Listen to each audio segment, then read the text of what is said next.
राधे राधे, जय श्री कृष्णा। मैं मंदिर में हाथी की पूजा करने के लिए आ गई हूँ स्नान करके। और मैंने क्या क्या बनाया है, क्या लगाया है थाली में, ये सब मैं आपको दिखा देती हूँ। इससे पहले मैं आपको ये दिखाती हूँ स्नान करने के बाद में हमें अपने सुहाग को कैसे ढारना है। जो हम 16 श्रृंगार करते हैं उसको हमें पवित्र किस तरीके से किया जाता है हम लोगों में, तो मैं आपको वही सबसे पहले दिखाऊंगी। वो मेरा सबसे पहले आप ये जान लीजिए कि हम लोग अपने 16 श्रृंगार को पवित्र किस तरीके से करते हैं। तो और उसके बाद में फिर मैं आपको दिखाती हूँ कि मैं हाथी पूजने के लिए मैंने क्या क्या सामग्री जोड़ी है और मैं किस तरीके से पूजा कर रही हूँ और इसकी कहानी है, वो सब मैं आपको वीडियो में दिखाती हूँ। तो राधे राधे, जय श्री कृष्णा। आशा करती हूँ आप सबको मेरी ये वीडियो पसंद आएगी। जय श्री कृष्णा। हमारे यहाँ सुहाग को इस तरीके से पवित्र किया जाता है, जो पूरे 1 साल के लिए ये सुहाग पवित्र हो जाता है और हमारे पूरे शरीर पर चढ़ जाता है ये सुहाग का रंग। तो मतलब मेरी मम्मी इसी तरीक़ा से करती थी। हमने ये दूब ली है, हरी वाली, जो हरी दूब गणेश जी पे चढ़ाते हैं, वो वाली दूब ली है। और मैं स्नान कर चुकी हूँ, धुले हुए वस्त्र पहन चुकी हूँ। उसके बाद में मैंने ये दूब अपनी मांग पर रखी है। जो हम मांग भरते हैं तो लक्ष्मी मैया से प्रार्थना करते हैं, हे मैया जब तक हम जिए हमारी मांग भरी रहे और हम पर हमारे पिया का रंग चढ़ा रहे। तो ये 16 बार हम अपनी मांग को इसी तरीके से पानी के लोटा से 16 बार ढारते हैं, जिससे हमारे ऊपर 16 श्रृंगार का कलर चढ़ा रहे, हमारे ऊपर 16 श्रृंगार की कृपा बनी रहे। जब तक जिए हम पर 16 श्रृंगार ऐसे ही सजता रहे। अब ये माथे की बिंदी है, इसको भी इसी तरीके से ढारना है 16 बार। तो मैंने एक एक करके अपना पूरा श्रृंगार ऐसे ही ढारा है। और मुझे यहाँ का नहीं पता कि ससुराल में कैसे किया जाता है, क्योंकि मेरी सासू माँ करती ही नहीं थी, तो मैंने उनको नहीं देखा करते हुए। मैं तो अपनी जो भी करती हूँ मम्मी से सीख करके आई हूँ। ये मेरी बिंदी हो गई। और मेरे ये कान के हैं, जो कानों में पहने हैं हम सोने के, उनको भी 16 बार ही ढारना है दोनों कानों में। और लक्ष्मी माता से प्रार्थना करते रहना है और गिनते जाना है कि हम कितनी बार ढार रहे हैं। तो 16 बार ही ढारना है। और दूसरे कान को भी इसी तरीके से करना है, कहना है, हे मातेश्री, हे लक्ष्मी माता, हम पर कृपा बनाए रखना। हम उन 100% में से जो 10% सुहागलें लेडीजें अपने साथ सुहाग लेकर के जाती हैं, हम उनमें गिनती हो हमारी। हम सुहागन अपने पिया के कंधा पर जाएं, हमारा ऐसा भाग्य कर देना लक्ष्मी माता। और ये मेरी नाक की लौंग है, तो मैं अपने नाक की लौंग भी पवित्र कर रही हूँ। इसी भी अपन वही 16 बार ढारते हैं। ये हरी दूब बड़ी पवित्र है, जो भगवान पर चढ़ाई जाती है, तो ये हमारे 16 श्रृंगार को भी पवित्र कर देती है और माँ लक्ष्मी का आशीर्वाद रहता है। ये मंगलसूत्र है, मंगलसूत्र को भी 16 बार ही हमें ऐसे ही ढालना है। हे माता लक्ष्मी मैया, जैसे आप सारे जगत में चमक रही हैं, उसी प्रकार हमारा सुहाग भी 7 लोकों में, 7 जन्म तक तीनों लोकों में इसी प्रकार चमकता रहे। लक्ष्मी माता हम पर बस अपनी कृपा बनाए रखना, हमारे सुहाग को हमें अमर करके देना।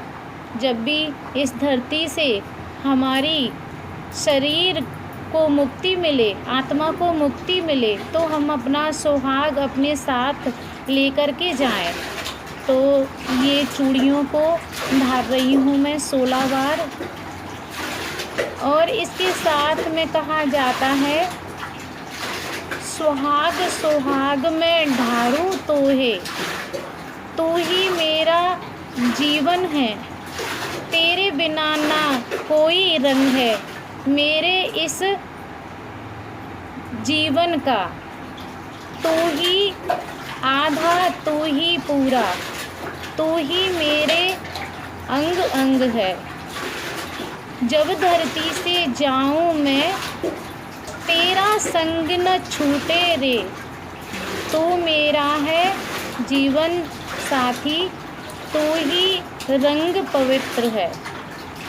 हे सुहाग लक्ष्मी मैया, ऐसा सुहाग का आशीर्वाद देना कि तीनों लोकों में सुहाग बनकर के ही चमकूं, हर जगह हर पीढ़ी पर मेरा ही नाम हो, सभी मेरे नाम की सुहागल जिवाएं, नौता करें, मैं ऐसी अमर सुहागन बनकर जाऊं। तो इस तरीके से हम लक्ष्मी माता से प्रार्थना करते हैं। और अपने ये बिछिया हैं, मैंने चूड़ी पवित्र कर ली, ये बिछिया पवित्र कर रही हूँ मैं। और बिछिया भी कई पढ़े लिखे लोग हैं जो बिछिया नहीं पहनते हैं, लेकिन हमें अपने पति की लंबी आयु के लिए बिछिया ज़रूर पहनना चाहिए। मैंने कई लेडीज़ों को देखा है ये बिछिया बिल्कुल भी नहीं पहनती हैं, लेकिन पता नहीं, अगर आप 3-3 नहीं पहन सकते हो तो एक एक बिछिया तो अपने पति के ऊपर पहन सकते हो, इसमें कोई बुराई नहीं है। तो बिछिया भी पवित्र हो चुके। ये हरी दूब है, मैं आपको यही दिखा रही हूँ। और गंगा मैया का नाम ले कर के प्रार्थना करते हैं, हे गंगा मैया, जैसे आप कलकल करके बहती जा रही हैं, इसी प्रकार हमारा सुहाग भी हमारे साथ चमकता रहे, हमारे जीवन में सुहाग का उजाला बना रहे। और फिर इसके बाद में हमें स्नान करना है इसी पानी से। दोस्तों, ये हम लोगों में सुहाग का सामान है, ये सोरी सोरा हैं, इनको ये मैंने मीठे आटे से बनाए हैं, इसमें शक्कर डाल के, ये बेसन के हैं। और ये पूरा सुहाग का सामान है। ये दो छिड़कने के लिए रखा है, एक मेरे लिए है, एक छिड़कने के लिए है। और ये सुहाग का सामान है, बेसन से बनाया है पूरा। इसमें बोर है जो माथे पे लगाया जाता है बेंदा की जगह पे, एक बिंदी है, 4 सोने की चूड़ियाँ हैं, बिछियाँ हैं, अंगूठी है, हार है। और हाथी के जो वो होते हैं, हाथी को पकड़ने वाले रस्सा, वो हैं। इसमें अंगूठी है, करधनी है, हार है, मंगलसूत्र है। इसमें सारा 16 जो श्रृंगार होता है वो पूरा है। और ये मैंने चौकपुर लिया, ये हाथी महाराज को बिठा दिया मैंने, इनके ऊपर ये महावत बैठे हैं। पास में मैंने इनके ये दूब रख दी है, ये फूल रखे हैं, ये मैंने बैशांदर रख लिया है करने के लिए। और महावर है लगाने के लिए, दीपक है। और ये मौली रखी है जिसका मैं गड़ा बनाऊंगी, वो 16 गांठें लगा करके, जिसे मैं हाथ में बांधूंगी। और आपको दिखाती हूँ इससे आगे कि मैं पूजा कैसे कर रही हूँ। ये हम लोगों में सारी सामग्री बनाने के बाद में फिर मंदिर में हाथी महाराज के आगे, ऐरापत हाथी के आगे आ जाते हैं। इनको अपना पूरा सुहाग चढ़ाते हैं, जैसे चूड़ी हैं, ब्लाउज का पीस है, जिनके पास जैसी श्रद्धा हो। अगर आप साड़ी ले सकते हैं तो साड़ी भी रख सकते हैं। और मैं ब्लाउज नहीं है तो कोई बात नहीं है, मैंने ब्लाउज का पीस ले लिया है। और पूरा 16 श्रृंगार है, नेल पेंट है, रबड़ है, मेहंदी है, मावर है, चूड़ी है, बिछिया है, सारा सामान है। तो किसी ने मुझसे कमेंट करके पूछा था कि ये महावर आप दीवार पे क्यों लगाती हैं। तो दीवार पे लगाने का मतलब ये होता है, मैं इसीलिए लगाती हूँ दीवार पर महावर और हल्दी, क्योंकि दीवार पर लगाने से जो हम लोगों में सुहागन लेडीज़ ख़त्म हुई हैं वो हमें परेशान ना करें। हे सुहागन मैया, सबसे पहले आप ग्रहण करो इस महावर को और हम पर अपनी जैसी कृपा करो, जैसे आप इस धरती से अपना सुहाग लेकर के गई हैं अपने साथ में, वैसे हम भी आपकी तरह अपने सुहाग को अमर करें। तो इस तरीके से हमें दीवार पर उनके नाम का महावर और हल्दी लगानी पड़ती है। और ये मैं पैरों में हल्दी लगा रही हूँ। मैंने आपको बताया था करवा चौथ पर कि मैं बिना हल्दी के महावर नहीं लगाती हूँ। बिना हल्दी के महावर लगाने से महावर कोरा महावर माना जाता है। कोरा महावर तो सिर्फ कन्याएं लगाती हैं, क्योंकि वो शादीशुदा नहीं होती हैं। तो ये पति के नाम से ही लगाई जाती है हल्दी। और ये महावर लगा रही हूँ मैं। महावर लगाने के बाद में ही हमें पूजा करनी चाहिए। और ये हाथी पूजनी 8 को सुबह हम कुछ भी नहीं खाते हैं जब तक हम पूजा नहीं कर लेते, पानी भी नहीं पीते हैं। चाहे कितना भी टाइम हो जाए, चाय पानी कुछ भी नहीं, जब तक पूजा नहीं हो जाती है। तो ये महावर लग चुका है और मंदिर में तैयार हो गई हूँ। महावर लगा कर के मैं तैयार हो गई हूँ।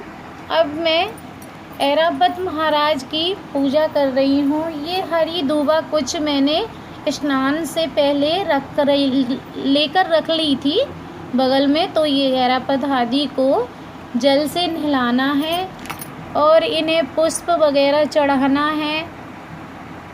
रोरी चावल हल्दी से टीका करना है। ऐरावत महाराज हम पर भी कृपा करें। और इस तरीके से पूजा की करनी है हमें। जिस तरीके से महाराज आप अर्जुन के साथ में कुंती के यहाँ उपस्थित हुए थे, कुंती ने आपका पूजन किया था। हे ऐरावत महाराज, हम भी आपका पूजन करना चाहते हैं, आप हमें कब दर्शन दोगे?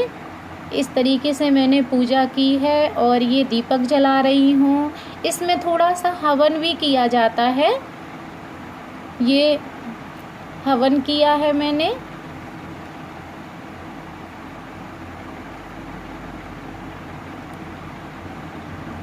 ये कलावा है, तो इन पर कलावा चढ़ाना है।